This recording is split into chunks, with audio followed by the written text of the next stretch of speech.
Hello नमस्कार, मैं doctor Rajneesh Kumar आप सभी का एक बार फिर से हार्दिक स्वागत करता हूं। आज के वीडियो लेक्चर में हम बात करेंगे यूजीसी नेट के पाठ्यक्रम में यूनिट 5 के अंतर्गत लगी हुई रचना रेवा तट समय के ऊपर और इसकी कथा पर हम बातचीत करेंगे।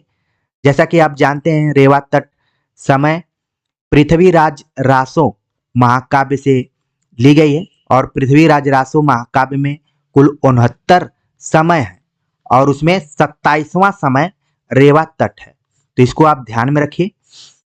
हमने सोचा कि इसके मूल पुस्तक पर चर्चा की जाए, जो भी आपको कविताएं पढ़नी है उनकी व्याख्या की जाए, लेकिन मन में आया कि पहले हम रेवा तट समय की कथा वस्तु को ठीक से समझ जाएंगे तो व्याख्या करने में हमें ज़्यादा आसानी होगी और आप लोगों को भी समझ में आएगा। तो मूल हम व्याख्या पर बातचीत करने से पहले कोशिश करेंगे कि आपको ये कथा वस्तु कथा की तरह एकदम से याद हो जाए, जिससे कि बदलते हुए पैटर्न पर आप आसानी से कठिन सवाल को हल कर पाएं। तो मैं उम्मीद करूंगा कि आखिर तक इस वीडियो को आप लोग देखेंगे और अपने लिए देखेंगे, और जहां भी परीक्षा के दृष्टिकोण से महत्वपूर्ण तथ्य दिखाई पड़ेंगे तो मैं अपने हिसाब से उसको रेखांकित करूंगा और आप लोग भी अपने नोटबुक पर अपने हिसाब से उसको नोट करते जाइएगा।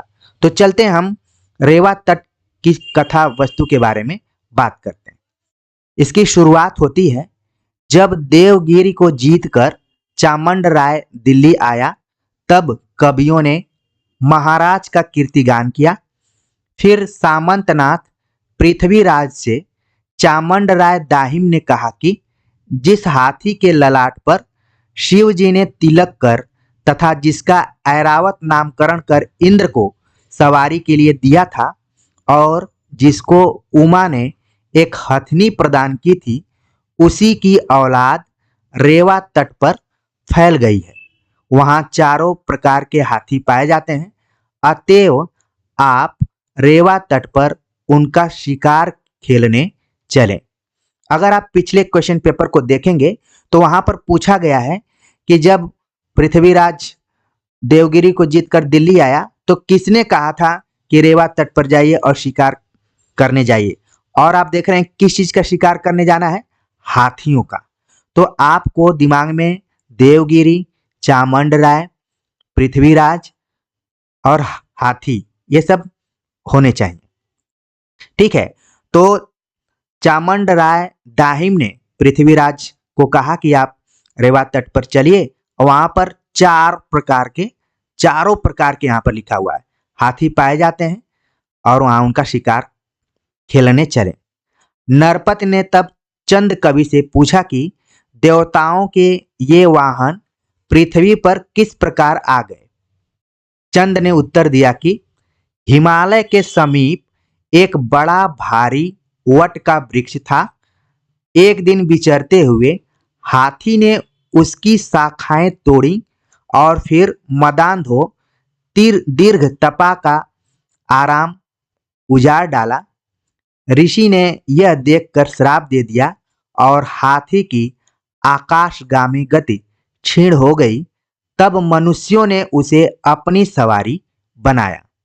तो आप देख रहे हैं कि नरपत ने चंद कवि से सवाल पूछा और उसने क्या जवाब दिया, वो भी आपके दिमाग में बैठ रहा होगा कि हिमालय के समीप एक बड़ा भारी वट का वृक्ष था और हाथियों ने एक दिन उसकी शाखाएं तोड़ दी और फिर ऋषि ने इसको देखकर श्राप दे दिया और हाथियों की जो गति थी वो क्षीण हो गई, मतलब कमजोर हो गई, और इसके बाद मनुष्यों ने उसे अपनी सवारी बनाया।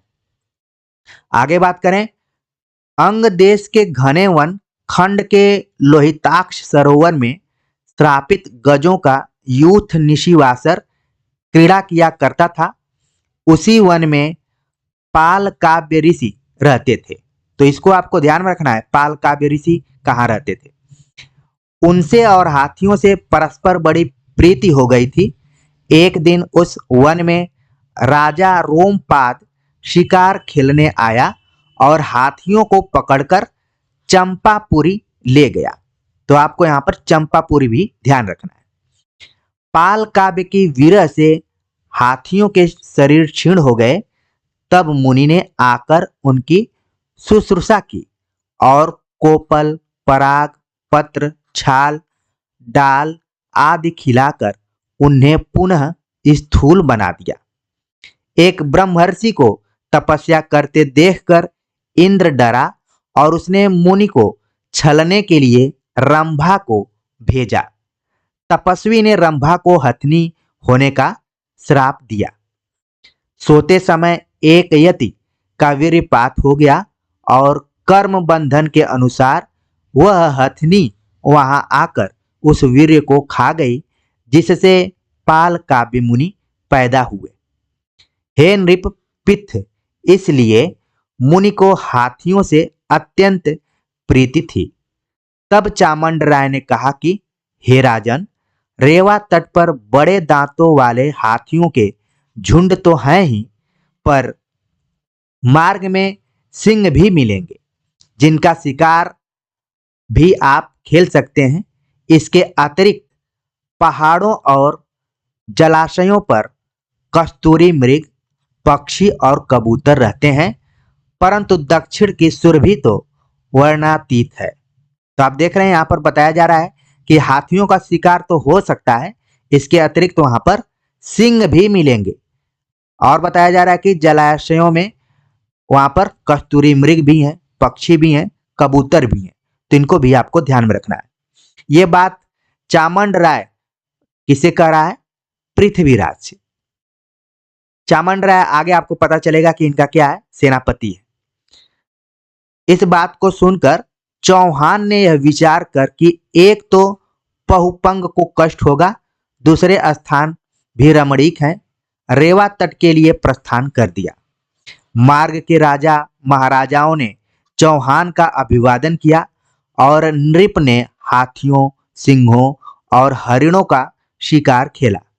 इसी समय सुल्तान को कष्ट देने वाले लाहौर स्थान के शासक चंद पुंडीर दाहिम का पत्र मिला, जिसमें लिखा था कि तातार मारूफ खां ने चौहानी को उखाड़ फेंकने के लिए सुल्तान गोरी के हाथ से पान का बीड़ा लिया है। गोरी ने चुपचाप एक बड़ी सेना तैयार कर ली और मुसहफ छूकर धावा बोल दिया। चंदवीर पुंडीर के पत्र को प्रमाण मानकर चौहान 6-6 कोस पर मुकाम करता हुआ लाहौर की ओर चला। इधर दूतों ने यह सारा समाचार कन्नौज जाकर कमध्वज से कह सुनाया। पृथ्वीराज के सारे सामंत एकत्रित होकर मंत्रणा करने लगे कि इस अवसर पर क्या नीति ग्रहण करनी चाहिए। अनेक मत मतांतर होते होते विवाद बढ़ गया। तब पृथ्वीराज ने कहा कि सुल्तान सामने है, अब इसी मत पर विचार करो कि लड़ने मरने का परवाना आ पहुंचा है। पृथ्वीराज की यह सिंह गर्जना सुनकर यह बात निश्चित हो गई कि सुल्तान से मुकाबिला होगा। सुल्तान से युद्ध होना निश्चित जानकर युद्ध की तैयारियां होने लगीं। घोड़े अपने बाखरों पाखरों सहित फेरे जाने लगे। रात में 9 बजे चौहान महल में गए और अर्धरात्रि में एक दूत ने महाराज को जगाकर कहा कि 8000 हाथी और 18 लाख घोड़े लिए हुए गोरी 9 बजे लाहौर से 14 कोस की दूरी पर देखा गया है।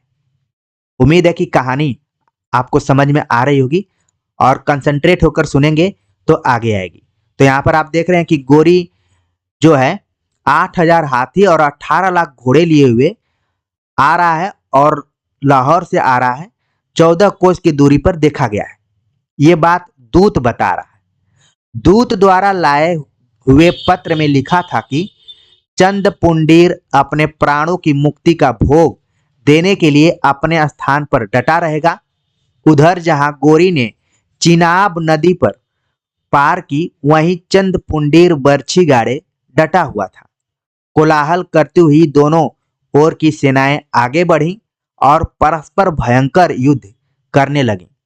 कुछ समय बाद पुंडीर वंशी 5 वीरों के गिरने पर चंद पुंडीर ने मुकाबिला छोड़ दिया और तभी शाह गोरी चिनाब से आगे बढ़ सका।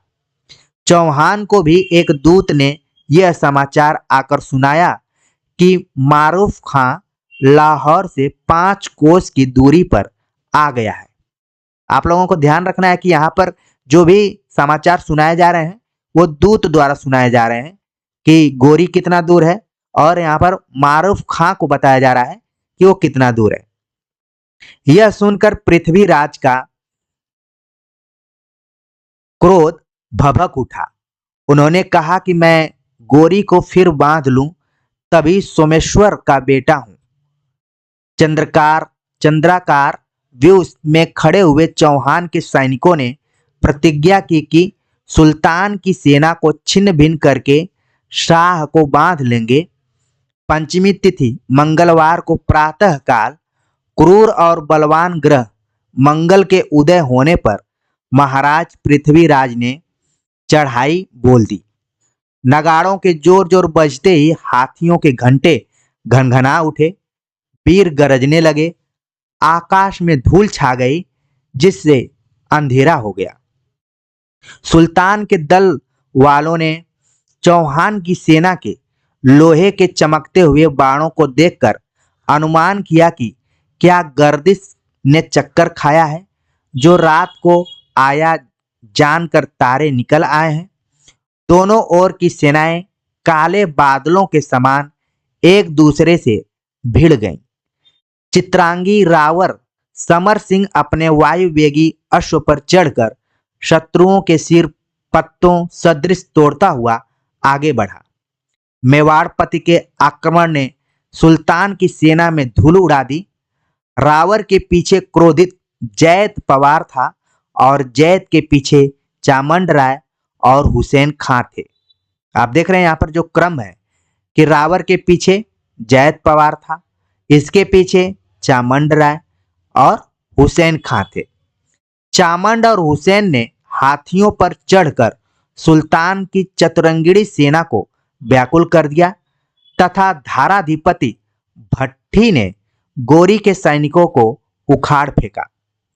सेनापति जैद की अध्यक्षता में चौहान की सेना चंद्रव्यूह बनाकर लड़ रही थी।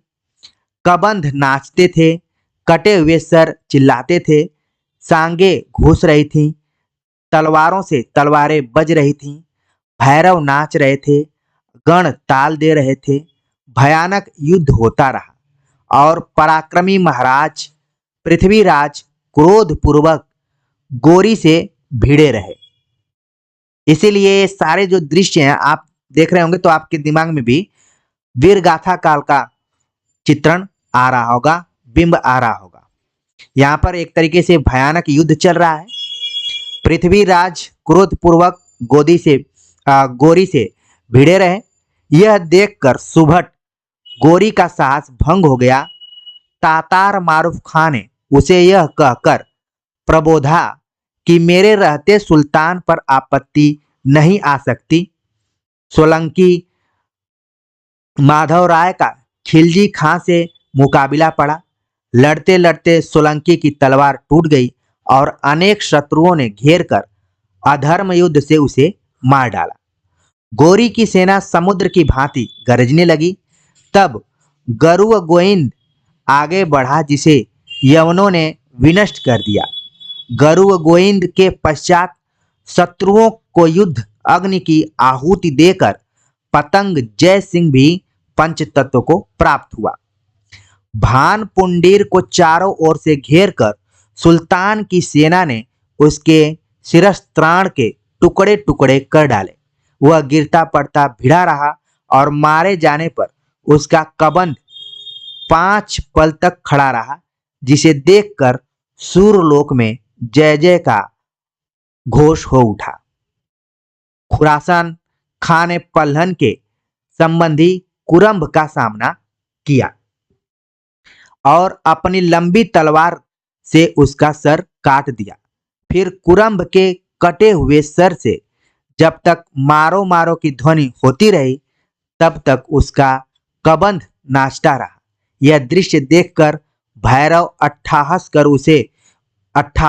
उठे और पार्वती चकित रह गए। ततार खां ने हाथी की सूंड उखाड़ने वाले आहुट को स्वर्ग भेजा। नरसिंह का संबंधी शत्रु को मारकर उसकी कटार से घायल हो अपनी तलवार से सहारा लेने में चूक कर आहत होकर गिर पड़ा। उसको गिरते देख दाहर तनौचामंड दाहर तनौचामंडा यानी चामंड राय भयंकर युद्ध करने लगा। अब तक रात्रि हो चुकी थी, इसलिए दोनों सेनाओं ने युद्ध बंद कर दिया। दूसरे दिन प्रातः काल होते ही चौहान विशाल शाल वृक्ष सदृश उठा। युद्ध प्रारंभ हुआ और सुलख का पिता लखन मारा गया। यहाँ पर संबंधों को भी आपको ध्यान में रखना पड़ेगा, कौन किससे संबंधित है। सुलख का पिता लखन मारा गया, महामाया उसको ले गई। इस वीर ने सूर्यलोक में स्थान पाया। अप्सराएं देववरण छोड़कर भूलोक में युद्ध भूमि पर आईं और मरे हुए वीरों का वरण करने लगी। ईश यानी शिव ने राम के संबंधी का श्रेष्ठ सर बड़े चाव से उठाया।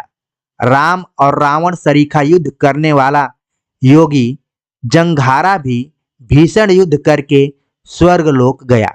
अब सुल्तान गोरी अस्त्र शस्त्र से सुसज्जित होकर स्वयं जंग करने के लिए झुका। यह समाचार सुनकर लंगा लंगरी राय 7 सामंतों को लेकर युद्ध भूमि में धंस पड़ा और अपनी तलवार चलाने की कुशलता से शत्रुओं की तलवारों यानी तलवारों की जो मूठें हैं उसको ढीली करने लगा। कुछ समय बाद लंगरी राय के एक नेत्र में बाण घुस गया और बायां हाथ कट गया। तब भी वह बराबर शत्रुओं से लड़ता रहा। दूसरी ओर लोहाना ने महमूद की पीठ फोड़कर निकलता हुआ बाण मारा और कटार लेकर झपटा ही था कि एक मीर ने तलवार के बाण से उसे गिरा दिया। तलवार के वार से उसे गिरा दिया। एक मीर और मारूफ खां ने मिलकर बिड्ढर को मार डाला। अब तक गोरी के 64 खान और पृथ्वी राज के 13 श्रेष्ठ वीर काम आए। रात्रि होने से युद्ध बंद हो गया और दूसरे दिन गोरी ने 10 हाथी आगे किए और तातार खां की आज्ञा पाते ही पुहक बाण और गोले बरसने लगे। इस पर पृथ्वीराज का हाथी भागने लगा और महाराज क्षुब्ध हो उठे। उनको अस्थिर देख सामंतगण मोह त्याग कर वज्र सदृश तलवारों के वार करने लगे।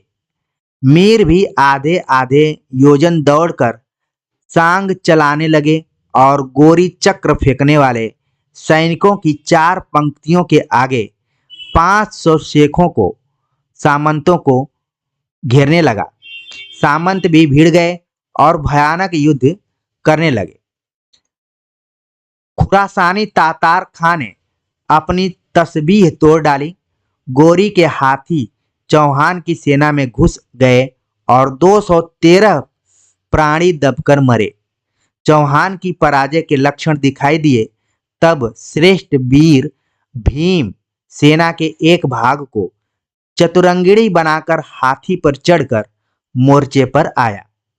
शत्रु सेना का संहार करता हुआ रघुवंशी राम मारा गया। हिंदू और मलेच्छ उल्टे पलटे पड़े थे। रंभा और भैरव ताता थे करके नाचते थे। गिद्ध मृतकों की अतड़ियां खींचते थे। वीर पैर कटने पर तलवार के सहारे दौड़ते थे।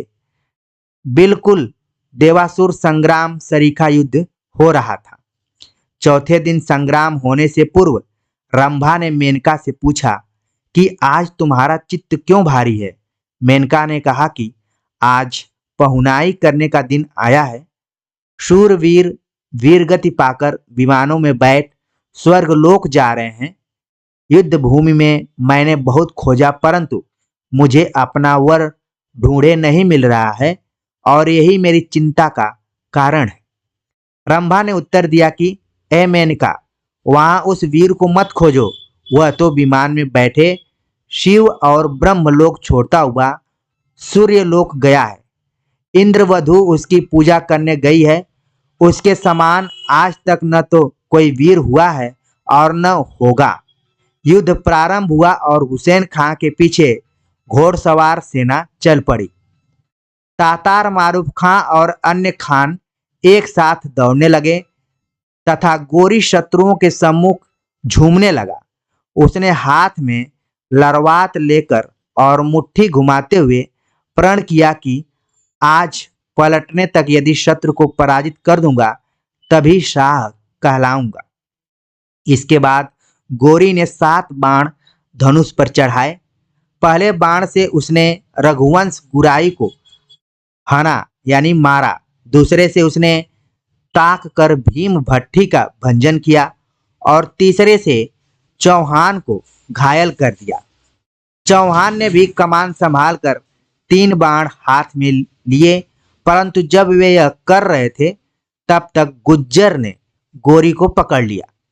हुसैन खान नष्ट कर डाला गया और गोरी तथा निसुरती खां झोली बनाकर डाल दिए गए। युद्ध भूमि में चौहान की जय जयकार होने लगी। सुल्तान गोरी हाथी पर बांधकर दिल्ली ले जाया गया। इस समय चौहान का प्रताप मध्याह्न सूर्य सदृश था। 1 मास और 3 दिन संकट में रहने के उपरांत जब शाह के अमीरों ने प्रार्थना की और दंड स्वरूप 9000 घोड़े, 700 इराकी घोड़े, 8 सफेद हाथी, 20 ढली हुई ढालें, गजमुक्ता और अनेक माणिक्य दिए, तब पृथ्वीराज चौहान ने सुलह कर और शांति स्थापित कर गजनवे गोरी शाह शहाबुद्दीन को पहना ओढ़ाकर उसके घर भेज दिया। तो आप देख रहे हैं जो रेवा तट समय की कथा रही है वो कैसी रही। शुरू से लेकर देवगिरी से लेकर आपने देखा कि गोरी बंदी बना लिया गया और पृथ्वीराज ने सुलह कैसे किया उसके लिए यहाँ पर बताया गया कि उसने क्या क्या दिया था। 9000 घोड़े, 700 इराकी घोड़े, 8 सफेद हाथी, 20 ढली हुई ढालें, गजमुक्ता और अनेक माणिक्य देने के बाद पृथ्वीराज चौहान ने सुलह किया और गोरी शाह शहाबुद्दीन को वापस भेज दिया, गजनव्य भेज दिया। ठीक है ना। तो क्योंकि वो लोग गजनी से आए हुए थे इसलिए यहाँ पर गजनवे लिखा हुआ। तो आपने स्टोरी को सुना होगा और समझा होगा। आपके दिमाग में कई पात्र आए होंगे, उनको आपने नोट भी किया होगा। कई तथ्य आए होंगे जिनसे आप परिचित हुए होंगे और जब हम इसकी व्याख्या को पढ़ाएंगे, उस पर बात करेंगे, तो वहां पर और सारी चीजें आपके दिमाग में बैठेंगी। तो उम्मीद है कि रेवा तट समय की कथा आपको समझ में आ गई होगी। तो मिलते हैं इसके मूल टेक्स्ट के साथ, तब तक के लिए नमस्कार।